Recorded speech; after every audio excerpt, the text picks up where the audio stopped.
Okay. So tell me about this incredible collaboration of yours. I mean, Dolly Parton, that's incredible. How did that all come to be?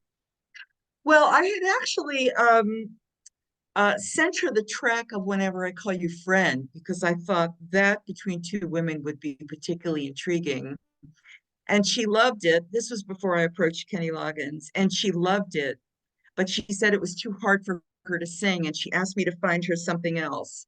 And I thought, what else? Because we had recorded all the tracks, and I thought, Midnight Blue between two women would be incredible. So I did all of the parts, all of the harmonic parts, all of the lead vocal parts, sent it to her, and she agreed. And she came back with such a spectacular vocal that it sent me back into my studio to re-record my part because she offered such tenderness and delight and just really unexpected beauty. It was wonderful. I love that. I love that. And it's such a beautiful, wonderful song. And what was it like Thank you. working with her? Tell me about meeting her, working with her. I had met her a long time ago. But the thing is, she really is a queen. She really, truly is a queen. And we all flew down to Nashville, my videographer, my makeup people, and we recorded the setup. We only had 4 hours with her. She had just come from a video shoot, and as soon as she left working with me, she was going to her third video shoot of the day. And she was, she did her own makeup, she does her own hair. She just knows herself. She's a tiny, tiny little woman, maybe a size two, but but she's very accessible and she's a working woman. I even asked her, I said, you know, we've all been doing this such a long time. I'm never going to retire, but would you consider retiring? And she said to me, no, she said, I have several friends that have retired and it never works out well. So no, I'm never going to retire. She said, I started working when I was 10. I met my husband the second day I was in Nashville. We've been married 60 something years. And I just work. That's what I do. And that's my joy. And I get it. She's I do fabulous. too. Yes. Yep. I'm Yeah. never retiring either. I love it. I love working.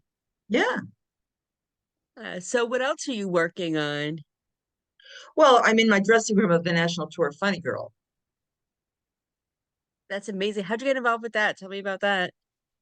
Um, I auditioned for the role of Rose Bryce, the mother of Fanny Bryce. This is the first national tour ever of this musical in 60 years. And when it was heading back to Broadway, it was a musical that I grew up with. I saw Streisand as a little girl in the role of Fanny Bryce in 64. And then it was just never really done.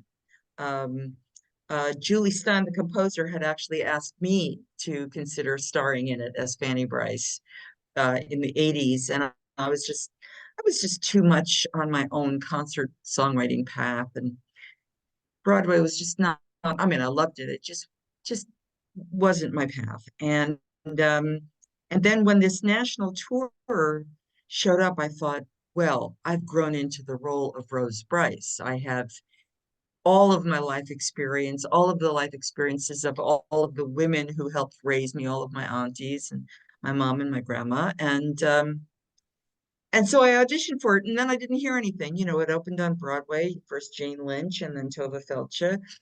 And then they got back to me and they said, would you consider doing the national tour? And I thought, this may be a perfect fit after all. This is the 50th year of my career.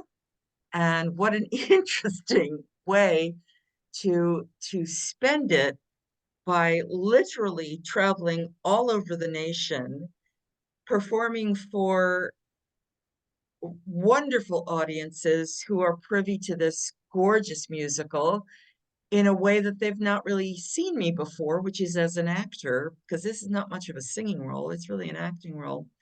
And I just thought, what a lovely and unexpected way to celebrate my 50th year.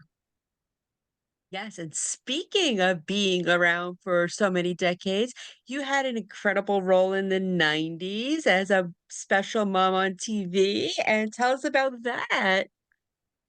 Oh, you mean about Blossom? Yeah, I mean, you got to work with Yeah. Maya Bialik, Joey Lawrence, and they both icons as well. Yes, I created the role of Maddie Rousseau, who was the wayward mother of Blossom and her brothers. And it was wonderful. I mean, all of those kids were teenagers. Maya Bialik was a brilliant little girl, turned into a brilliant woman, as you know. And it was very joyful. It was hard work, as all work is, but it was joyful to get to know Mayim and the guys and to see how thoughtfully she was raised. But really, she was so brilliant at the age of 14. She could have just directed and produced the whole show herself. She just was a consummate professional and she just knew what she was doing and it was great. Nice. Now, rumor has it there might be a reboot or a recreation, I guess. If they ask you, will you be a part of it?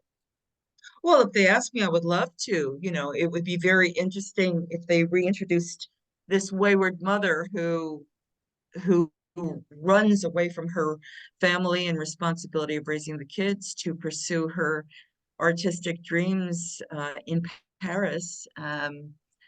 And it would be interesting to see what happens to that relationship. I mean, in the 90s, that was rather heated um, issues to portray, but I think it was rendered well in the film that we actually shot in Paris, where the kids come looking for me. And with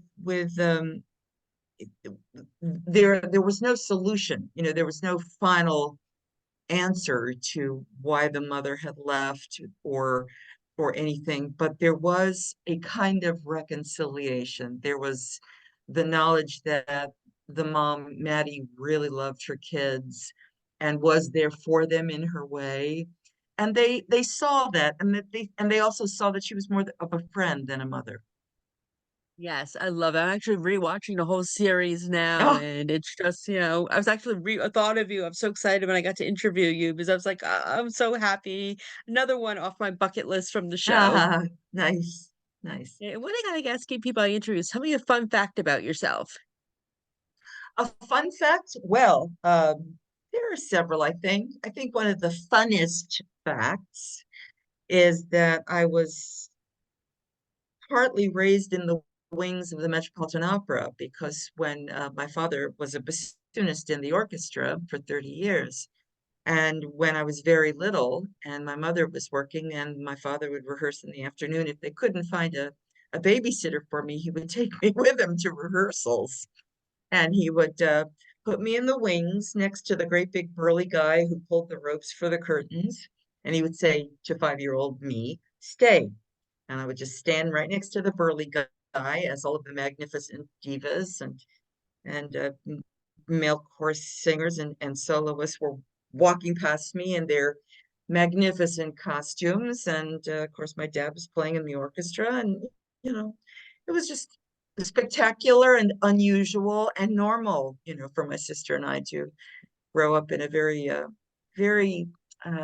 unusual, delightful way. That is so cool. And since we're a TV site, what are you watching these days? I am an avid Blue Bloods fan, and it kills me that because it's on Friday nights, but I always miss it because by the time I get out of the show, it's gone. But I'm an avid Blue Bloods fan. I love anything by Ken Burns. I watch Rachel Maddow on Monday nights. I love old movies.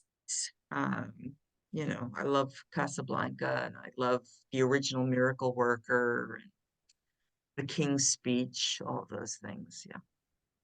Nice. And where can we follow you on social media so we can continue to follow your career into another decade?